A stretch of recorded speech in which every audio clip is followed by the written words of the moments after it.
It's time for the Larry H. Miller Utah Summer Games at Southern Utah University in Cedar City. Register today to participate in the 40th anniversary season of a Utah sports tradition at utahsummergames.org. Participate in over 50 sports around the state. Then plan to join the opening ceremonies Friday, June 5th, presented by State Bank of Southern Utah. Register today to participate in the 40th anniversary season of the Larry H. Miller Utah Summer Games. Hey, it's 10 a.m. and this is Utah's best sports radio. Say my name. You're locked on to Scotty G and the coach, Tim LaCombe, presented by Mountain Land Supply on 97.5, the KSL Sports Zone. Hey, 10 a.m. Let's go, folks. 97.5, the KSL Sports Zone. Let's wake up some neighbors. How are you, Coach? I'm awake. I'm alert. I'm astounded. Pick an adjective that starts with an A. Man, what are we watching in the NBA? Like, seriously. I've been watching it my whole life. Yes, same. But yeah, I'm great, man. I am solid. I told you as I walked in, life is good. Life is very good. There's a song from a band I've been listening to, and they say, life ain't easy, but it's sweet enough. I'm like, you know what? There you go. It ain't easy, but it's sweet enough. It's sweet enough, and it is what it is, so you got to figure it out. Yeah, it is. All right, so we have got we're partly here to help you with that. Yes. Like, we want to keep the mood light. We want it to be like, your favorite place to just go hang out for a bit and let all the rest of the stuff going on go on. See, we're going to focus on the sports world. You got a lot of craziness in your life. We understand that. We want to be your escape, if you will. There you go. Yeah. What in the hell did we just watch? I'm trying to ask you that. Let's get to it. Let's not waste any time. Starting lineup, 97.5, the KSL Sports Zone. Scott Gerard alongside the coach, Tim LaCombe, as we kick off your starting lineup right now. Your starting lineup right here on 97.5, the KSL Sports Zone. It's time to kick off the show with the biggest headlines of the day. This is your starting lineup on 97.5, the KSL Sports Zone. The Spurs have stolen Game 1 of the Western Conference Finals and an instant classic here in Oklahoma City. The Spurs in double overtime dispose of the Oklahoma City Thunder 122-115. Okay.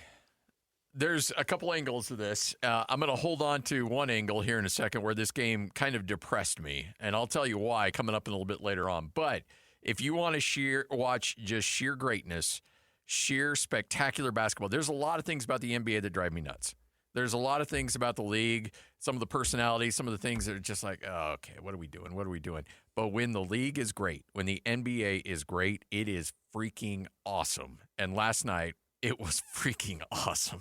What a great game. Well, and you can't, if you listen to the show, you were given like the edict that this is going to be a hell of a series. Yes. Yeah. Yep. We said it. Both of us said it. But you were on 7, and I'm fully in your camp now. And we've also said over the last couple weeks that this playoff is Wemby announcing to the world that he's the best player in the world. Yes. So that's not like a take that we make today after it happens. No. We made it a couple weeks ago. So I guess my point is stay tuned and listen, because we're going to give you the answers to the test. Like, we've talked about this because we saw it coming. And the things that he did last night, I mean, the best way to characterize it is Jamal Crawford and Reggie Miller are calling the game, and they're doing a great job, by the way. I really enjoy both By these the way, guys. Jamal Crawford he's solid. Really announced himself as a good announcer. Absolutely. I love him. But every single basket this dude makes, like, they even said it, they're kind of looking at each other like, what in the world? And that's what I'm doing when I'm sitting on the couch. That's what you're doing when you're sitting on the couch. I mean, he's now made – most guys post up at the block or the mid-post. This dude's posting up just outside the elbow, taking one back down dribbles, turning and dunking on people. Like, I just don't know, because he's still raw. He's still so raw. But what sets him apart, Scotty, is the edge. Yeah. And Mitch Johnson, if you watch the opener of that game, set it up perfect. He's like, we're playing in the gym of the best team in the NBA. We're going to sit there and watch them hand the MVP trophy to their best player. I mean, this is set up perfect for us guys. Like, he laid it out there. I was ready to go play. And, man, so were the Spurs. They come out and make the home crowd stand for over 2 minutes until they get their first bucket. And it was theater. It was basketball theater. And you certainly have Wemby, who announced himself to the rest of the league, I'm the best player, and he had plenty of motivation, plenty of edge coming into this one. Mitch was saying that it's a pretty natural response for a competitor to see another competitor get something that he wants, whether it's the MVP trophy or whatever it might be. I'm just curious if that was in your mind at all, knowing that Shea had got that award and you were in the top 3 for it, and, did any part of tonight feel personal? Some of your facial expressions kind of look like you were really, really going for it. Yeah, for sure. Everything you just said. What does it feel like to see someone else get the MVP trophy right before you step into, I guess, what is basically the biggest game of your career, and then to have the best performance of your career?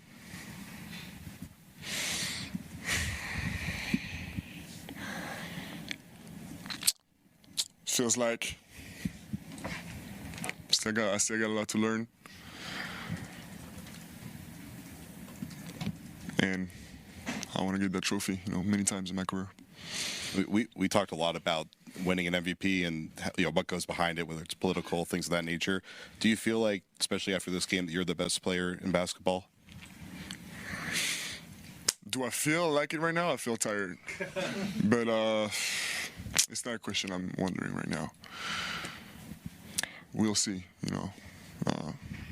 The world is 8 billion people, so it's 8 billion opinions. He's the best player in basketball. And frankly, after last night, it doesn't feel like it's particularly close. You got the MVP and Shai Gilgeous-Alexander, who they were throwing everything in the kitchen sink at him to slow him down, and they did for stretches, but he flexed down the stretch in regulation and in overtime. He showed why he earned that award this year. And I thought they did a great job in really doing, from an X's and O's standpoint, getting Wemby out of the lane a little bit and letting Shea finish at the rim. Did an excellent job. But the sheer ability of Wemby, who played, by the way, 49 minutes last night, 41 points, 24 rebounds, 3 assists, 3 block shots, 9 of those rebounds on the offensive glass, and it was a cheat code. It was you're playing 2K, and you created this monster, and he can shoot from anywhere on the court. He can dunk from anywhere on the court, and it's just like that shouldn't exist, Coach. That human being and that skill set combined together shouldn't exist. We've got 7'5" dudes all over the place. All right, that's great. We've got 7'1" guys, but we've never had a guy that combines the handle, the shooting, the back to the basket game, the sheer athleticism that this guy has. He is certainly one of one. And last night, I'm not going to lie, I was watching greatness, and it feels like this dude's never going to lose an MVP award. The Spurs are going to win many, many championships. Almost it was like oh boy, what are we starting here? Because this is the youngest starting lineup, one of the youngest starting lineups in the NBA. And they just went to Oklahoma City, and Victor put on and it almost was depressing to me. It's oh my gosh, this guy may never lose again because he's not even really figured it out. And when it really clicks, we're all screwed. Well, what's the one thing when you watch it? What's the one thing you definitely need, and not just on your starting lineup, you need throughout your lineup? Length. Size and length, 100%. And that's why I've been saying along the way that as the Jazz have built, with that in mind, that's why they are talking about the lineups, with Ace at the 2, Keontae at the 1, Lowry at the 3, Jaren Jackson at the 4 and Walker at the 5. Now, that's not as big as Wemby, but combined and the pressure they could perhaps put on him. And I want to use last night's scheme with Shea as an example because it was amazing. What it was, basically, they were going to put at least a guy and a half on him at all times. When he was in a non-threatening area, okay, so he's at the top of the key, he's in a non-threatening area with the ball, you would notice that someone would slide over from either side. And if the floor was balanced to where there was an empty corner and Shea had the ball on that strong side and he drove, oftentimes, I mean, it's an unwritten rule in basketball. You don't give up that strong side 3. They were going to give it up.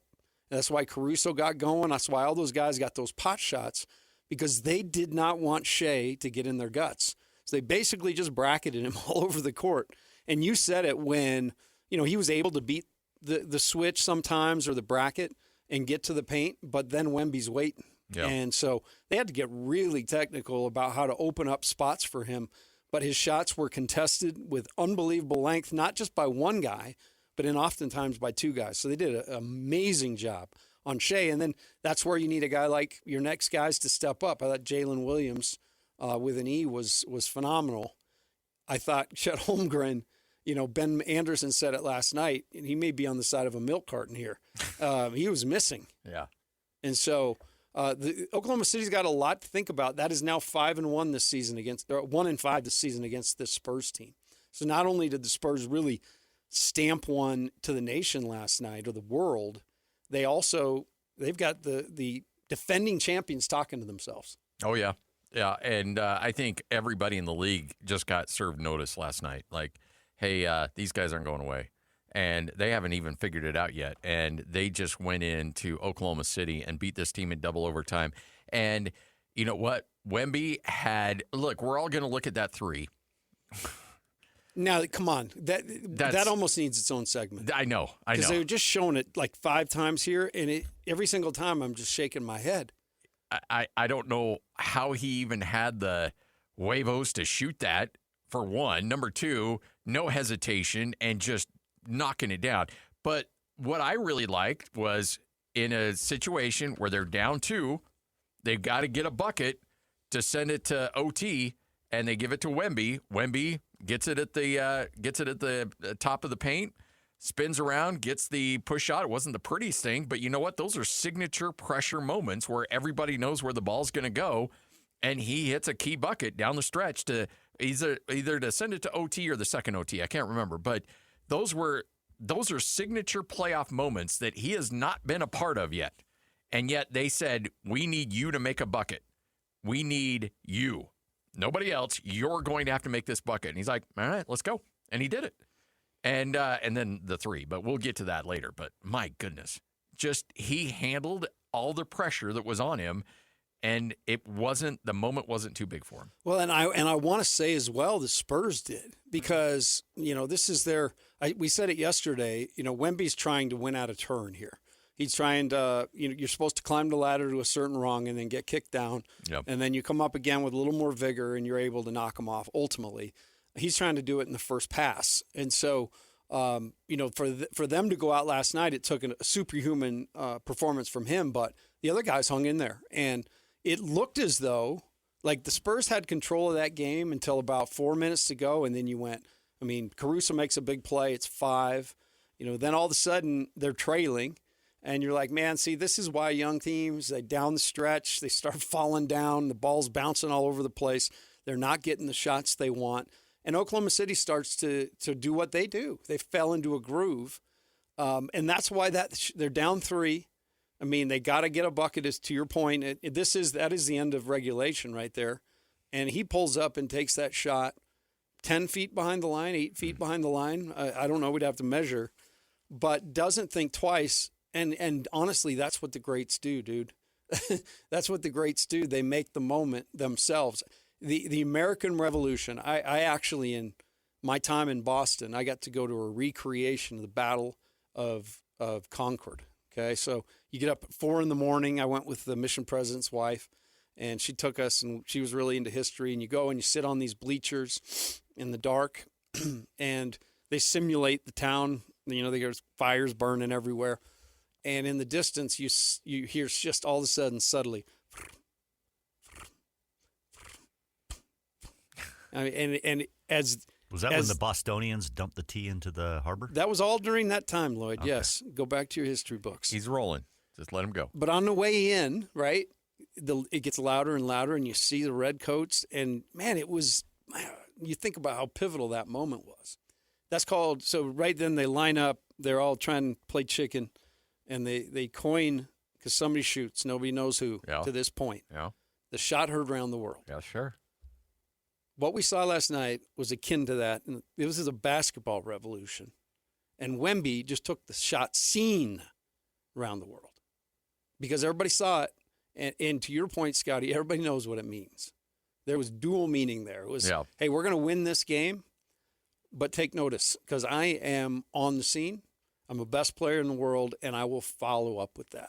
Like there's a lot of people that want to shout it out and show their workout film.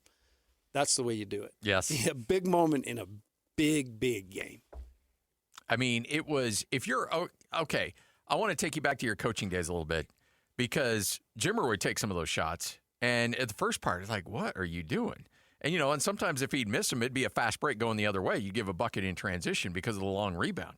But, boy, when he would hit that, the amount of damage it would do, not just to the scoreboard, but to the psyche of everybody around. Look, Oklahoma City had control of that game. They did. They had control of that game. And when he made that three, all it did was tie the game.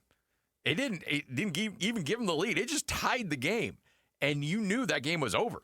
It was done. Like, you don't recover from that. When a guy who's got 24 rebounds, 41 points, and he hits that shot, it's like, all right, what are we even doing here? What are we doing? Because this guy, we're on this guy's planet, and we're just paying rent to him at this point. He's just toying with us. If he can make that shot, we're out. We're done. To put it in the words of my wife, who has been around a lot of ball, but she doesn't dig in. It's not, in some ways, basketball's kind of the bane of her existence. Yeah. But it's also been part of our life, so she's always around it. So she was walking through doing some project last night and kind of looked at the TV for a minute and saw him do one of his crazy things. And she said, is it not that usual to have a guy that big move like that, is it? I said, you just hit it on the head. I mean, that's what makes the dude different because we've seen all the Chuck Nevitts back in the day, those 6', 7', 5 guys standing there on the side, holding down the bench. And from time to time going in and maybe trying to thwart an inbounds play. Yeah. But that's about all they were good for. Yeah. And then Ralph Sampson kind of came in and changed that a little bit. He was the most agile, big dude I've ever seen and to this point. I mean, this guy, it is just insane because I saw like Bol back in the day. And, you wanted to really love Bol, but there's just a certain level that Bol was going to – he just too slight, wasn't going to be there. But this guy, man, from the minute I saw the first tape and his movement, that's what had me. So you couple that, too, and we got to get into supporting cast because there's some crazy stuff with that as well. Like there's a lot in this game we can hit. I want to talk about your guy Castle because you nailed that before the draft, and that has certainly come into fruition there. But, I go back to the day and age where you'd see guys like, Mark Eaton offensively. All he would do is just stand there and yell out illegal. That's all he could really do from an offensive standpoint, and then maybe go get yourself a rebound. But to have this guy as such a dynamic force, look, I remember the early days of Shaq. And people, if you're kids these days, you just only know Shaq from inside the NBA, or maybe the later years when he was hopping team to team and was a little out of shape and bigger than he needed to be. You go back and you watch those early 1, 2, 3 years when he was in Orlando, when he was svelte, and that dude changed. You watched him, you're like, he's changing the game. Shaq changed the game. With sheer force, and you're exactly right, there was a revolution when Shaq came, no question. And what we're seeing now is Wemby doing that. Wemby is changing the game of basketball. Not that you can replicate it, because you can't. You can't replicate Wemby, or we'd all be trying to go to the DNA, the dinosaur DNA with the old dude on the island and trying to recreate. You can't. That dude is one of one.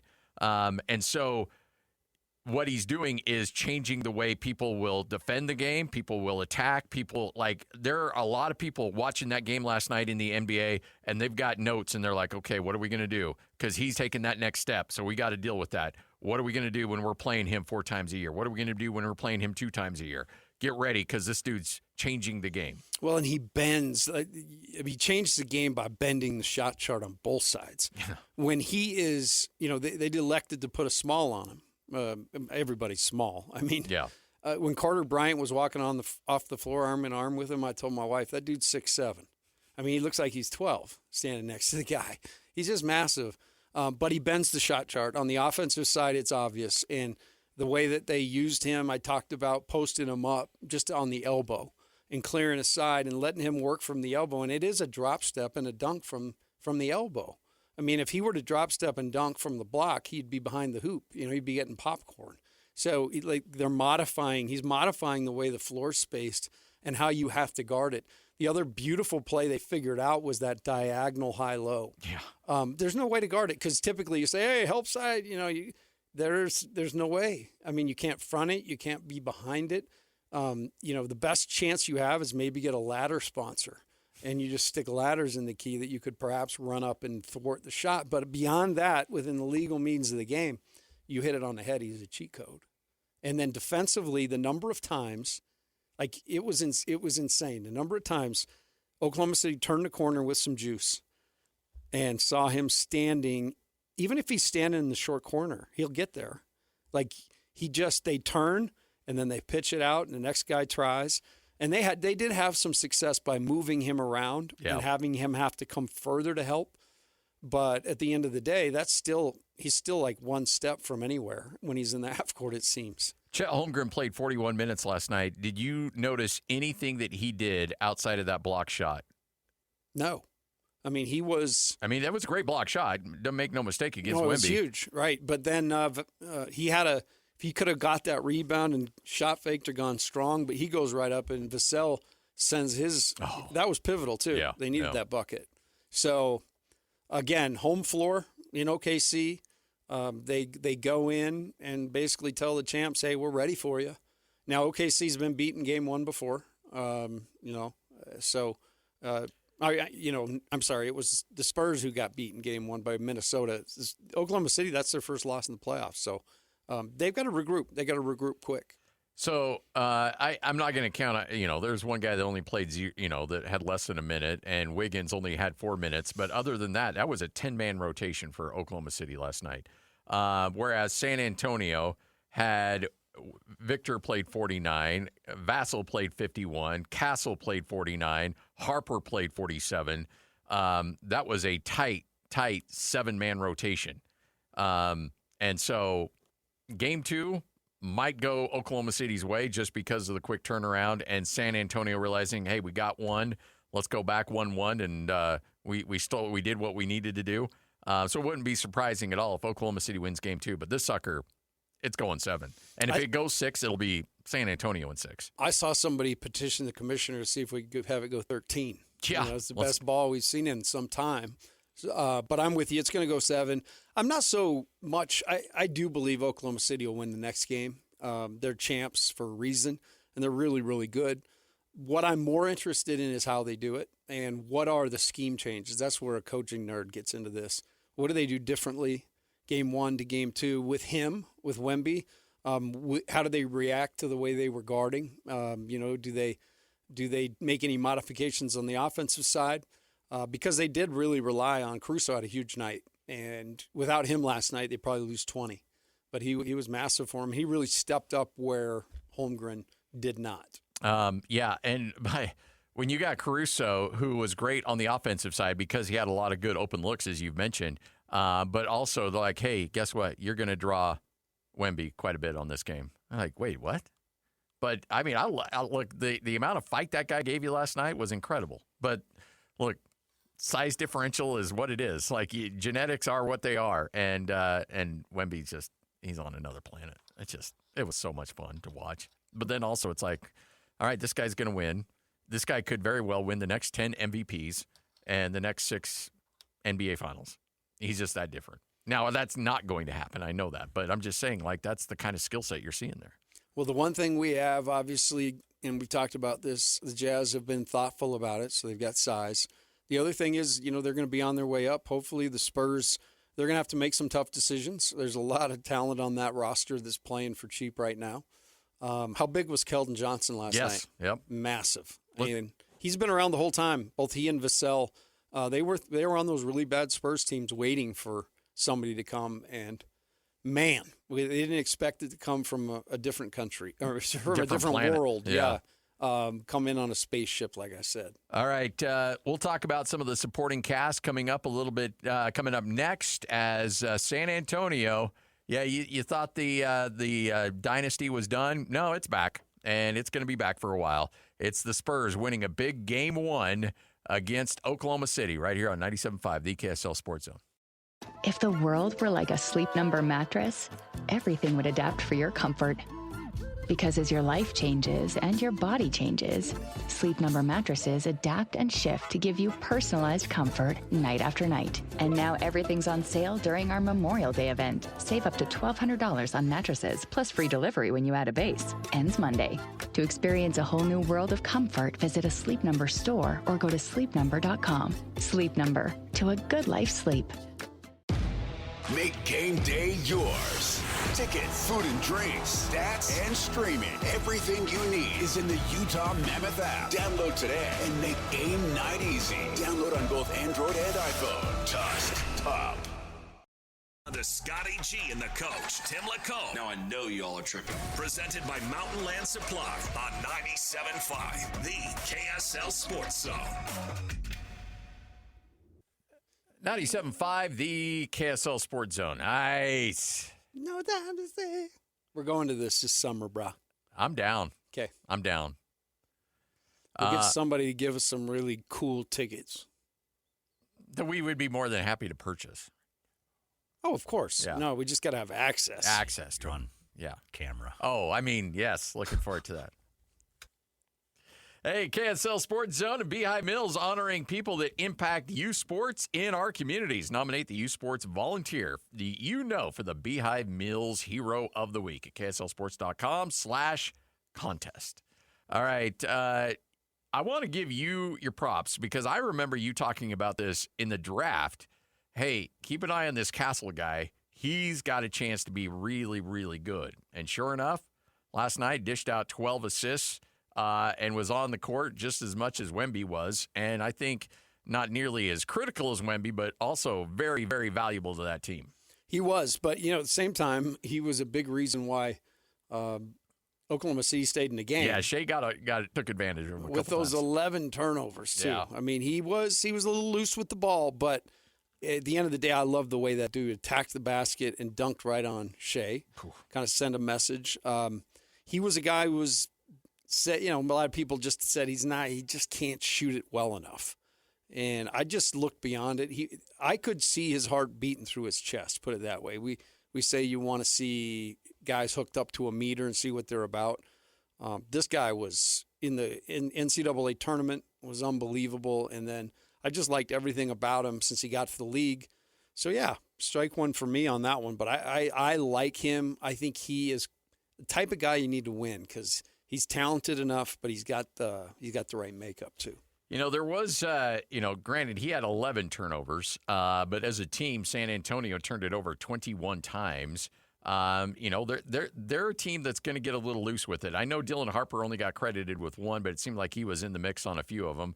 But overall, this is a team that will give you some opportunities with the turnovers, and Oklahoma City couldn't make them pay. And then there were a lot of these 50-50 balls that just kind of landed in the hands of San Antonio. There were a lot of opportunities for OKC to take advantage and force more turnovers than they couldn't. And even when they did get turnovers, they had two-on-one fast breaks broken up just because guys weren't willing to give up the ball. I mean, there was one where Shea, all you got to do is give it to Caruso, and Shea wanted to finish it himself, and it ended miserably, and that was 2 points wiped off the board.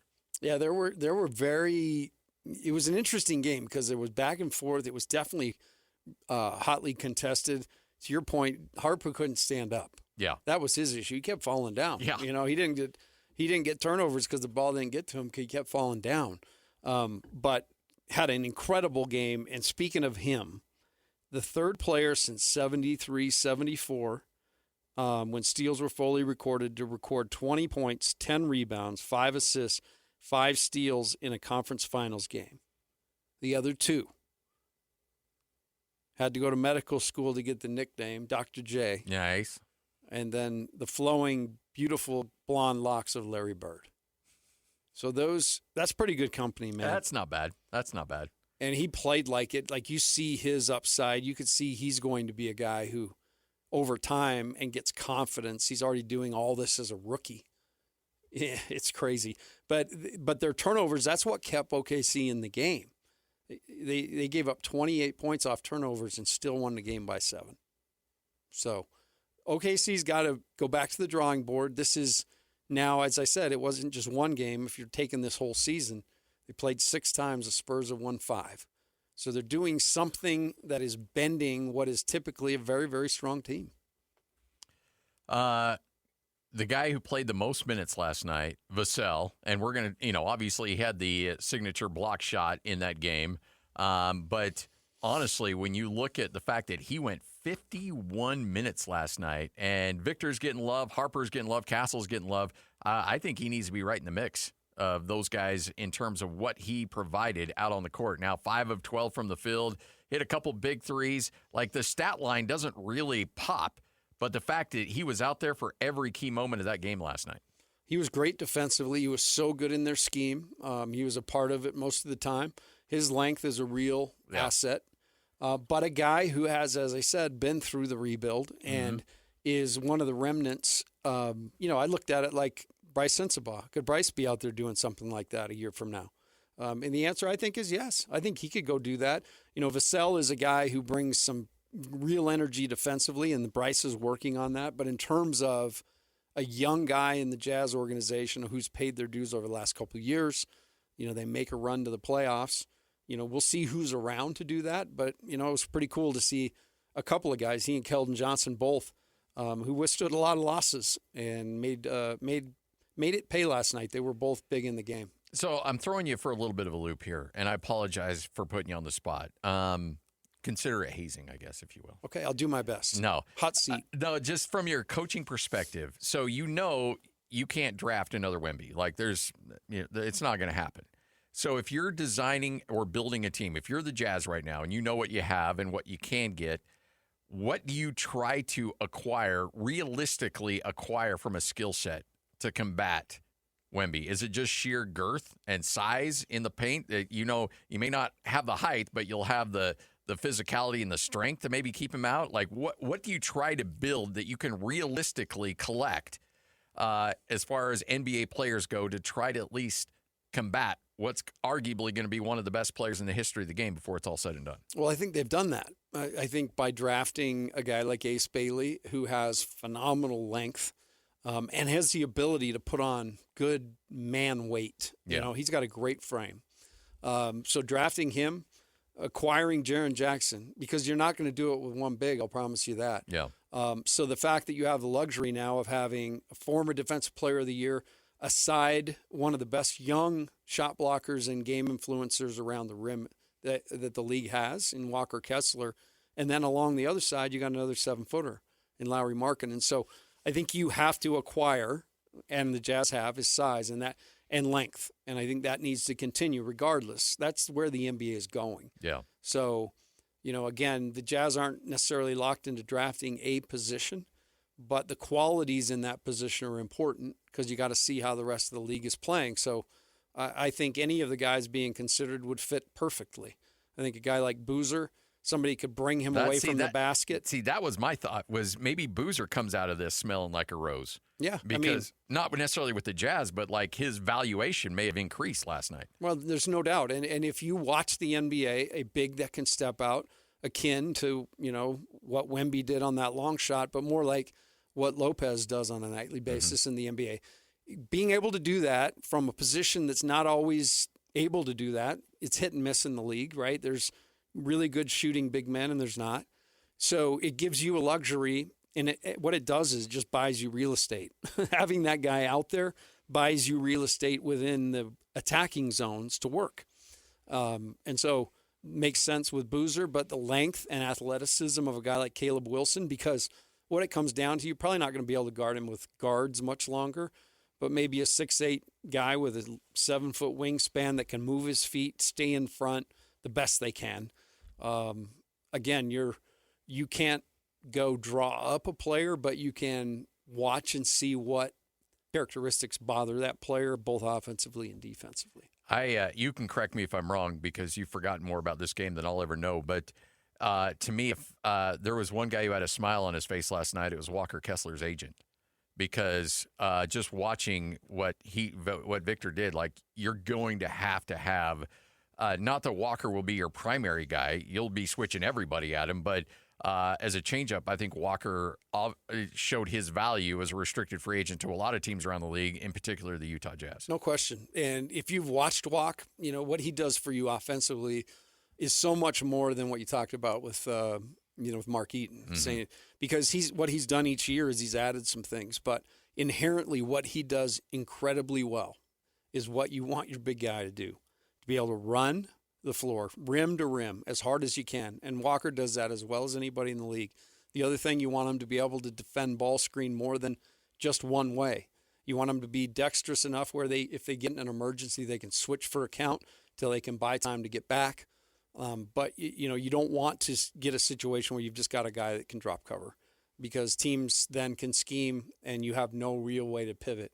So Walker brings the rim running. He brings the ability to play ball screens creatively, and then he's turned into an absolutely incredible offensive rebounder and defensive rebounder. So if you're drawing up a big guy that then also bends shot charts, he's a great rim protector.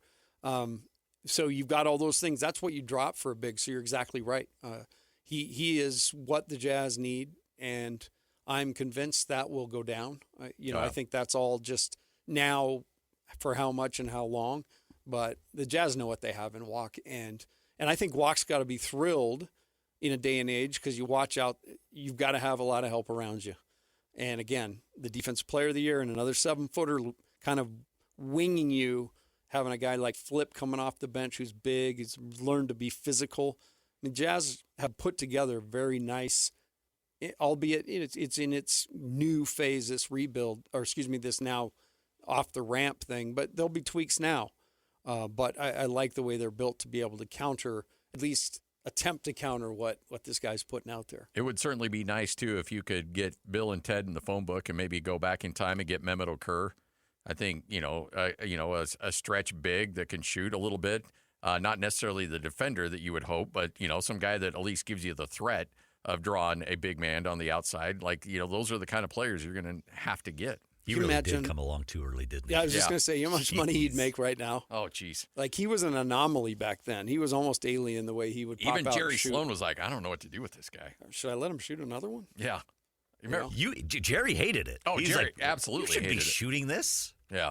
But then, Money man. the guy could knock him down. So. And again, you see guys that can do that in your mind, you think that's buying space somewhere else, because that big can't just sag and sink and muddy everything up. They've got to be a step closer. It opens the floor. All right, 10:48, what you may have missed coming up next, 97.5, the KSL Sports Zone. We'll talk a little hockey coming up at 11:05. Also, our weekly conversation with Kurt Heelan. Oh, I'm excited to see what Kurt has to say about last night. I'm sure he had a great time watching that one. It's all straight ahead. This is 97.5, the KSL Sports Zone. This is Scotty G and the coach, Tim LeCaux, presented by Mountain Land Supply on 97.5, the KSL Sports Zone. House. How good is that snare? Oh, yeah. Tighten that down nice. You haven't lived until you hear Patrick Kanahan sing this song. I probably have. Yeah, no, you have. Everybody, yeah. He likes to sing, though, right? Like yeah. that dude? Yeah. He loves his music, too. It's kind of toned down a little bit over the years, but boy, year 2, year 3, year 4 of that show, when he was hitting his stride, man, you couldn't go a segment without him singing. DJ's so grateful that he's changed his ways. Yes, we all have been. As he's evolved, thankfully, the music's kind of come down a little bit. All right, so Coach has got himself you've got a public service announcement. Yes, I just want to help our listeners because I do believe we probably should know how to say the name of the best player in the world. Okay, so we had Jokic down just fine. Yes. Say it with me. It took a little bit. Jokic. Yeah. Jokic, okay? Yeah. Not Jokic, not, you know, you can always go Joker if you make the J soft. But I'm hearing all sorts of names being thrown. I'm hearing Wembanyama. I'm hearing Wembayama. Yes, yeah. Wembayama. Yeah. It is, say it with me, 3 syllables. Wembanyama. That's Victor Wembanyama. Victor Wembanyama. Do we need to go that? Do we need to go Victor? Victor. That was a French pronunciation. Wembanyama. But see, it's very distinct. Wembanyama. So when you're curious about it, just take a second in English, and think of that. It is said as Victor Wembanyama. Victor Wembanyama. I love that so much. That's got to be a part of things. I like the music in the background. It's nice, it's like man. He's just sitting there smoking a cigar and looking off to the camera. Wembanyama. Wembanyama. Is that the most interesting man in the world? More French basketball player. For reference in French, it's said as Victor Wembanyama. Victor Wembanyama. Therefore, in English, it is said so much better than I expected. Wembanyama. Victor Wembanyama. I can almost sleep to that. I like how you said during the break, you're like, it's like saying Michael Jordan. Like, maybe we should probably figure it out. Yeah, and look, I've been as guilty as anybody. That's why I just go Wemby. Because, it's like, there's a million ways to say it. So I'm just going to keep it. Even like the hockey guys, by the way, they scare the hell out of me. Their names. Yeah, I struggle with the hockey. Well, it's just like Victor Wembanyama. It's just like Ricard said there. Victor Wembanyama. Oh, dude, that was good. We got to get music playing, and we can do. Is it Lloyd or is it Ricard? Yeah. Basketball player. For reference in French, it's said as Victor Wembanyama. Victor Wembanyama. Therefore, in English, it is said as Victor Wembanyama. Okay, so let's all do it together. All right, ready? Because everybody needs to hear it. It's 3 syllables. Ready? Yeah. Well, it's 4, actually. Yama. Okay. Yeah. Well, Victor I went to the U. Wembanyama. Victor Wembanyama. Wembanyama. Okay, so I think everybody's got it. That was a short segment. I figured we could work that PSA in there. All right, here we go. All of us. 3, 2, 1. Victor Wembanyama. Wembanyama. You love that processing on that mic in there, man. Look at you. His voice is stellar. Yeah. Oh, what are you talking about? You could do that. Come on. No. Yes, you can. Not that. You have that lower octave, man. Scotty. Wembanyama. Now, that doesn't hold a candle to you. Victor Wembanyama. They ought to throw that in the spelling bee. Can you use that in a sentence? Victor Wembanyama made a ridiculous 3 in Game 1 of the Western Conference Finals. Wembanyama. Victor Wembanyama. Made Chet Holmgren his. Wembanyama. Never mind. People are looking for Chet now. People are looking for Chet now. Look at what you've done, Victor Wembanyama. Victor Wembanyama. Are you speaking of Victor Wembanyama? I'm going to have to say Victor, like Beehive Meals. Beehive Meals. I almost wore my Beehive hat today, but I couldn't. By the way, that shirt, that's a nice little shirt they gave us. It's very nice. Very comfortable. Very kind. Yeah. Buy their meals. They're wonderful people, and the meals are terrific. So are their meals. What's that? Their meals are good, too. Their mills, they have some of the finest grains. Great mills and meals. When I had some, and by the way, he's a great guy, tweets us all the time. He's like, I kept thinking, I kept going to beehivemills.com, and I couldn't find their website. I'm like, okay, Jack A., I know what you're doing. Stop it. And see, that's called Idahonics. Yeah. And now, like even now when Scotty says meals. Did you mute him? You should mute him. No, I'm not taking he's great. I'm not taking the sword on this because there's plenty of Utah people that do it too. So I like but I think it's infiltrated from the north. But I get it. I get it. If you're trying to look up Beehive Mills, then yeah, it's going to be struggle. MILLS. You're not going to get there. I wonder if they have a pancake mix. They might. The old Lehigh Mill. I do. The Lehigh first time I heard it, Mills. in the car way back when, because it was pre-COVID, correct? Or was it after? Okay. I remember you guys talking about it, and that one of the first things I did was check it's like, man, Lehigh Roller Mills has got competition.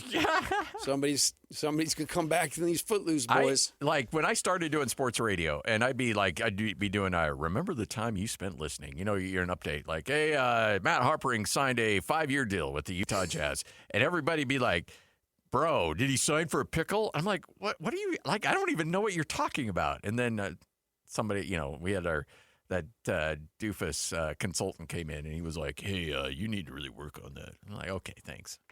Shut up. Thanks, Rick. Appreciate it. Rick. Rick Scott. What a Delta Bravo that guy was. All right, 11 o'clock straight up, 97.5, the KSL Sports Zone. We'll talk some hockey coming up next right here on The Zone. It as Victor Wembanyama. Victor Wembanyama. Therefore, in English, it is said as Victor Wembanyama. Summer is all about freedom, fun, and growing up. And between the ages of 9 and 13, kids are starting to form their views about alcohol. With more independence, their still developing brains need more guidance and support than ever. That's why summer is the perfect time to stay connected and plan fun, safe family activities together.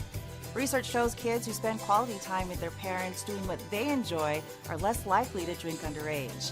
And when kids feel close to you, they're more likely to listen, especially when you set clear expectations. In fact, kids who drink before 15 are far more likely to struggle with alcohol later. This summer, create a no-bummer summer with fun, alcohol-free activities for your kids. Go to summer.parentsempowered.org to take a quick quiz and discover ideas tailored to your family. A little time together can make a big difference. For more information and to learn more about how to prevent underage drinking, visit parentsempowered.org.